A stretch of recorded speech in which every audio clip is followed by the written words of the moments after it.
ইগতানিম খামসান ক্বাবলা খামসিন শাবাবাকা ক্বাবলা হারমিক, শাবাবাকা ক্বাবলা হারমিক। হে যুবক, ভাগ্য আসার আগে তুমি তোমার যৌবনকে মূল্যায়ন করো।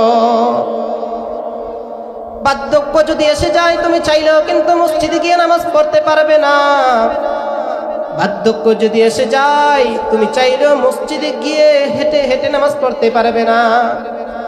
কত মুরব্বীদের দেখা যায় মসজিদের মধ্যে চেয়ারে বসে বসে নামাজ পড়ে। তারাও কিন্তু এক সময় যুবন ছিল, এই যুবক ছিল, কিন্তু তারা আজ চাইলেও কিন্তু আল্লাহ তাআলার ওইভাবে ইবাদত বন্দেগী করতে পারে না। কেননা তার বার্ধক্য চলে এসে পড়েছে। আপনি আমি যদি যৌবনকালে ইবাদত করি, এই ইবাদতটাকে আল্লাহ তাআলা বাড়িয়ে ওই যখন বার্ধক্য হব তখন আল্লাহ তাআলা এই জওয়ানকালের ইবাদতটা আল্লাহ তাআলা বার্ধক্যে পৌঁছে দিবে। তখন আপনি আমি যদি না ইবাদত করতে পারি, আল্লাহ তাআলা ওই যে জওয়ানকালের যে ইবাদত করেছি, জওয়ানকালের ইবাদতটা আল্লাহ তাআলা এই বার্ধক্যে পৌঁছে দিবেন, এই নেকির বিদা আল্লাহ তাআলা দান করবেন। এই জন্য সময় থাকতে আমরা কদর করি সময়কে। এই যে দুনিয়া পৃথিবী দেখতেছি, পৃথিবী কিন্তু একদিন শেষ হয়ে যাবে। কুল্লু মান আলাইহা ফান, সব কিছু তোলার মতো উঠতে থাকবে।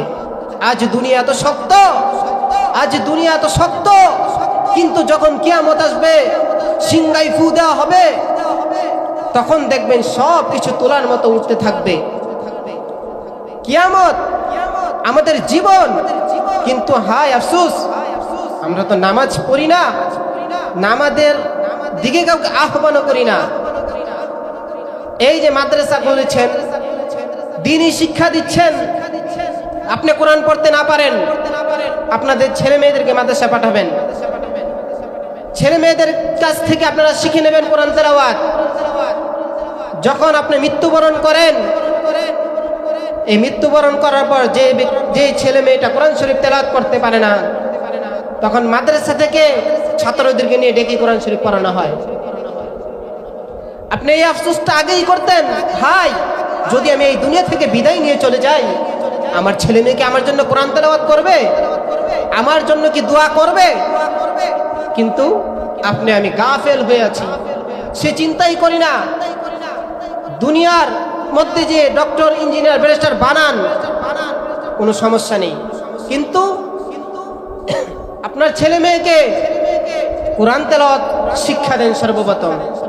আমরা যখন সকালবেলায় যে খাবার খাই, যখন আমাদের ঢিক আসে, তখন এই ঢিকটাই কিন্তু সারাদিন আসে।